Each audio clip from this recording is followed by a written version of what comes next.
Hello, today we're talking about being bold with our clutter. Being bold. I talked to you about being powerful with your clutter. Today you're just going to be outright bold. You're going to say, today is Friday. I've got 15 minutes to get this clutter under control and I can do it.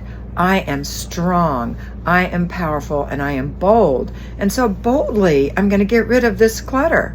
I'm going to boldly throw this away and boldly give this away and boldly put this away.